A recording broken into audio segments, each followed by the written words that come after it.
3월 12일 수요일입니다. 새벽기도 시간에 하나님께서 우리에게 주시는 말씀은 마가복음 14장 12절에서 21절까지의 말씀입니다. 제가 봉독하도록 하겠습니다. 무교절의 첫날 곧 유월절 양 잡는 날에 제자들이 예수께 여짜오되 우리가 어디로 가서 선생님께서 유월절 음식을 잡수시게 준비하기를 원하시나이까 하매 예수께서 제자 중에 둘을 보내시며 이르시되 성내로 들어가라. 그리하면 물 한 동이를 가지고 가는 사람을 만나리니 그를 따라가서 어디든지 그가 들어가는 그 집 주인에게 이르되 선생님의 말씀이 내가 내 제자들과 함께 유월절 음식을 먹을 나의 객실이 어디 있느냐 하시더라 하라. 그리하면 자리를 펴고 준비한 큰 다락방을 보이리니 거기서 우리를 위하여 준비하라 하시니 제자들이 나가 성내로 들어가서 예수께서 하시던 말씀대로 만나 유월절 음식을 준비하니라. 저물매 그 12를 데리시고 가서 다 앉아 먹을 때 예수께서 이르시되 내가 진실로 너희에게 이르노니 너희 중에 한 사람 곧 나와 함께 먹는 자가 나를 팔리라 하신대. 그들이 근심하며 하나씩 나는 아니지요 하고 말하기 시작하니 그들에게 이르시되 12 중에 하나 곧 나와 함께 그릇에 손을 넣는 자니라. 인자는 자기에 대하여 기록된 대로 가거니와 인자를 파는 그 사람에게는 화가 있으리로다. 그 사람은 차라리 나지 아니하였더라면 자기에게 좋을 뻔하였느니라 하시니라. 아멘. 유월절이 다가옵니다. 민족의 정체성, 신앙적 정체성이 담겨져 있는 하나님께서 지키라고 명하신 이 날을 모두가 지켜야 됩니다. 예수님과 제자들도 마찬가지로 유월절을 지키고자 합니다. 예수님의 제자들은 유월절 식사를 하기 위해서 어디에 장소를 마련해야 되는지 예수님께 묻습니다. 마가복음에서 누구라고 기록이 되어 있지 않지만 누가복음 22장 8절에 따르면 베드로와 요한이라고 기록이 되어 있습니다. 이들의 질문에 예수님께서는 이제부터 그들이 할 일을 자세히 알려주십니다. 성내로 들어가서 물 한 동이를 든 사람을 만나리니 그를 따라가라. 참고로 여기에서 사람은 헬라어 안트로포스라고 해서 남자를 지칭하는 말입니다. 즉 물동이를 든 남자를 만날 것이고 그를 따라가서 그가 들어가는 집 주인에게 선생님 말씀이 내가 내 제자들과 함께 유월절 음식을 먹을 나의 객실이 어디 있겠느냐 하면 자리를 펴고 준비한 큰 다락방을 보여줄 것이니 그곳에서 유월절 음식을 먹자라고 이렇게 말씀해 주신 것입니다. 굉장히 디테일한 이 예수님의 말씀을 따라서 그들이 가보니까 실제로 물동이를 들고 있는 남자가 있습니다.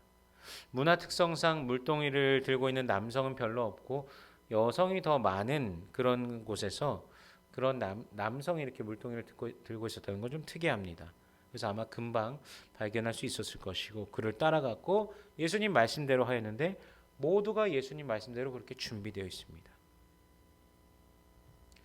예루살렘에 들어오시면서부터 누군가에 의해서 나귀 새끼가 준비되어 있어서 말씀대로 스가랴서에서 그대로 예언한 그대로 입성하실 수가 있었습니다. 순전한 나드 그 옥합을 한 여인이 예수님께 부으면서 가장 귀한 장례를 준비하였습니다. 오늘 본문에서 보듯이 만찬의 장소, 유월절 그 만찬, 최후의 만찬의 장소까지도 예비되어 있었습니다. 또 좀 뒤로 가서 보면요, 또 이제 앞으로 보게 이제 그 이후의 일이지만요, 아리마대 사람 요셉은요 자신의 무덤을 예수님께 내어 드립니다. 어떻게 보면은 별로 대단한 일이 아닌 것 같은 그런 것들도 있고요. 엄청나게 큰 다짐을 하면서 큰 어떤 금전적인 일이 들어가는 그런 것도 있습니다. 중요한 것은 이들 모두가 예수님께서 우리를 대속하시기 위한 그 길을 아름답게 준비하시는데 참여한 자가 되었다는 것입니다. 그들은 깨달았었는지 깨닫지 못하였었는지는 모르지만 예수 그리스도의 그 위대한 사역의 참여자가 되어 성경을 통해서 그들이 기억되어지는 것입니다. 놀랍지 않습니까? 여러분, 우리도 깨닫고 있는 중이든 깨닫지 못하는 중이든 예수님과 상관 있는 자로서 우리가 존재하였으면 좋겠습니다. 그런데 그 상관됨이 아주 안타깝게 되어 있는 자도 있었습니다. 좋은 상관됨이 아닙니다. 아주 나쁜 상관입니다. 바로 가룟 유다입니다. 예수님께서 갑자기 너희 중 한 사람 나와 함께 먹는 자가 나를 팔리라 라고 말씀하시자 식사 자리가 술렁입니다. 저는 아니지요. 저는 아니지요. 모두 두려워서 물어봅니다. 인자는 기록된 대로 이 길을 가는 것이지만 그 사람은 차라리 나지 않았으면 좋았을 뻔하였다.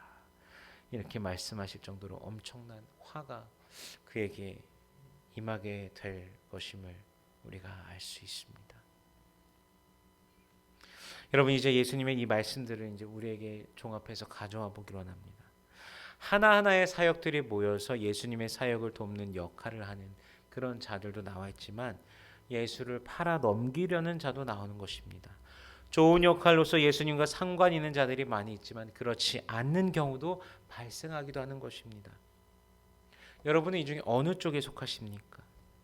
저도 여러분도 예수님의 사역을 돕는 역할, 도움이 되는 역할, 어떤 기여하는 역할을 하는 쪽이 되길 원합니다.